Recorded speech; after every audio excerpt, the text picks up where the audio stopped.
Hello and welcome back. This is another one of the Keep It Short Sister little videos about getting those little jobs done that you sort of put off until later, sometime called later. Today I'm going to be doing a quick cleanup of the plants on my balcony, and that sort of gives me an idea of what I need to be doing before autumn. If you're new to my channel, I'm Deirdre and welcome. And I am doing a range of things that are related to getting your life sorted and automated, and I think at any age and any stage, but particularly when you're ready to do other things, you're not tied up with children as much, or you've gone to part-time, or maybe you're retired and you have other interests and you want to just free yourself of the ordinary things in life so that you can get out there and just do the rest. But before I do anything else today, I want to say thank you to my subscribers.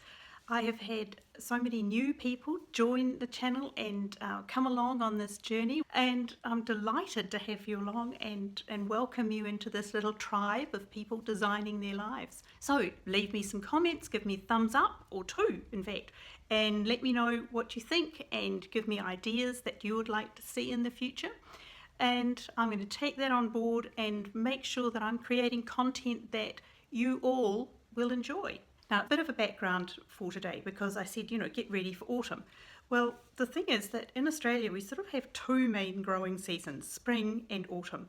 And summer is hard, and winter can be incredibly beautiful.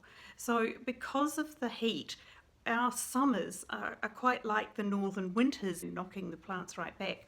It hasn't been too bad this year because we haven't had any water issues. In the past, we quite often have very strict watering regulations, and I know that the people in California will understand exactly what I'm talking about. We haven't really ever had it to your extreme. We've come close, but we certainly are more in the California model than the more northern regions.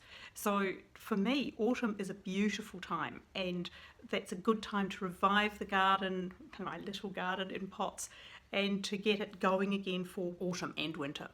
Now, the other thing is that plants in pots need so much more love than plants in the garden.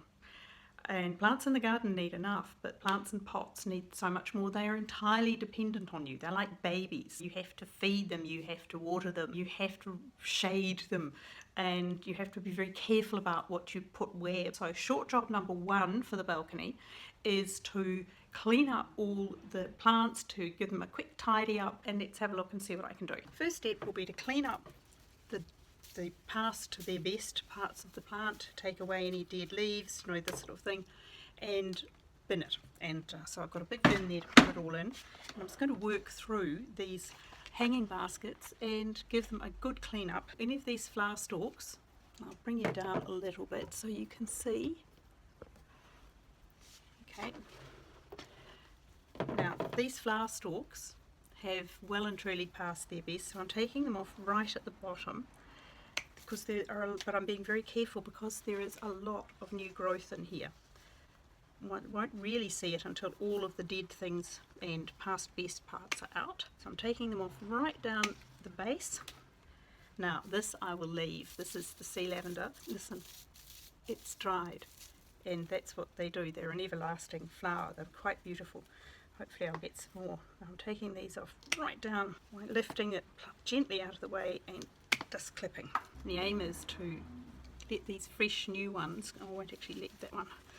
That one's been regrowing, so I'll take that off as well.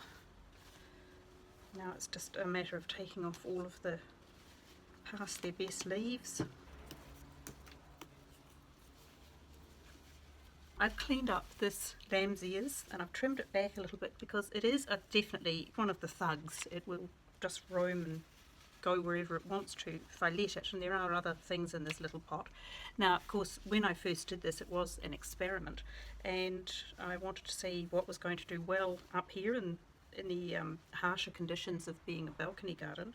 Lots more wind and restricted water, and of course a great deal more heat. The lamb's ears obviously are the trick. I'm moving across here, and I'm just going to try once again go back, and I trim everything right back gently, right where the stem is, so that it keeps it looking tidy, takes away any of the leaves that past their best, and gives it a good a little bit of a tidy up and a haircut. Helps to keep it healthy. And that's the first one done. Next I'm going to tease the soil and open it up a little bit more, and then I'm going to move on to some of the others and get them all back to the same position. I just got a pronged fork and I'm going to gently just ease the soil, loosen it a little, just run it down very gently, not raking at the plants but effectively creating air gaps in the soil, because that's what plants need. They need water and they need air down on their roots. And just a tiny bit of a tease. Now the other thing I'm going to add in at this point is a slow release fertilizer. No, I'm not advertising this particular brand, it's just one that I've always used, and this is for pots, planters and indoors.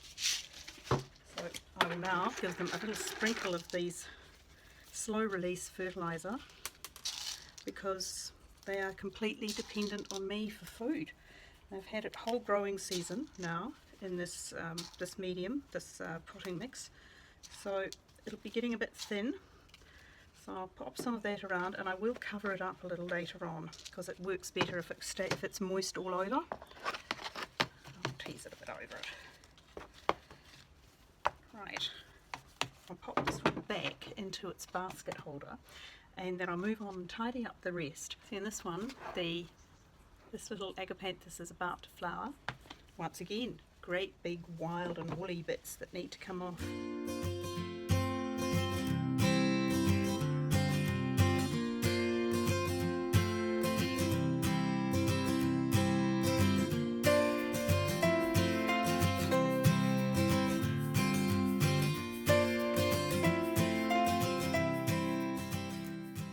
Now this is the hydrangea that I've had to cut back already, but it's got these beautiful fat little leaf buds coming out already, so it's going to be alright. It just got thumped by the heat one day when I wasn't here to look after it.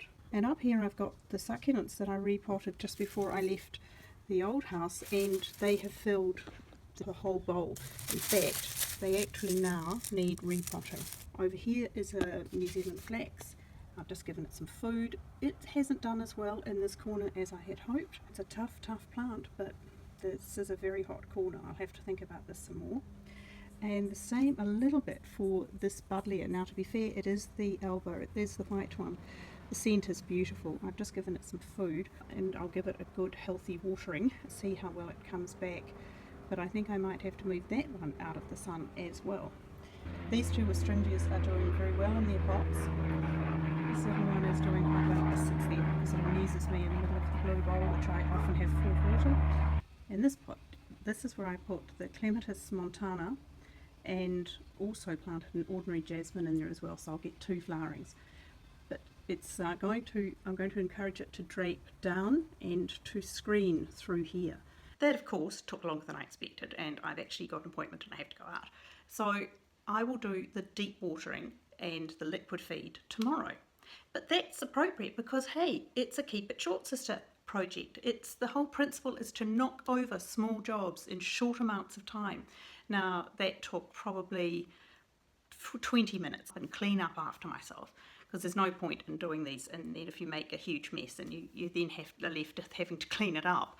So that encompasses the whole project. I'll do the deep watering tomorrow, talk to you a little bit about the needs of the plants, the balcony plants, and also I'll talk to you about what I'm going to do as the next stage of developing this little balcony garden. And that's another short project over, checked off. Thanks for all your comments and thanks for watching. I'm getting lots of good ideas from you all for things that I can do in the future. Somebody suggested I take you to Melbourne on the train for lunch, and I think that sounds like a very nice idea. I would love to have your company for lunch. That would be fabulous. It's one of the things we'll do along the way. So if you'd like to join this, then don't forget to subscribe, give me a thumbs up, ring the notification bell because that helps you to find me when I put a video up, and invite friends and family to subscribe because I'm getting so close to that magical 1,000. It makes such a difference in terms of creation. I hope you're having a lovely day and I will see you tomorrow. Bye.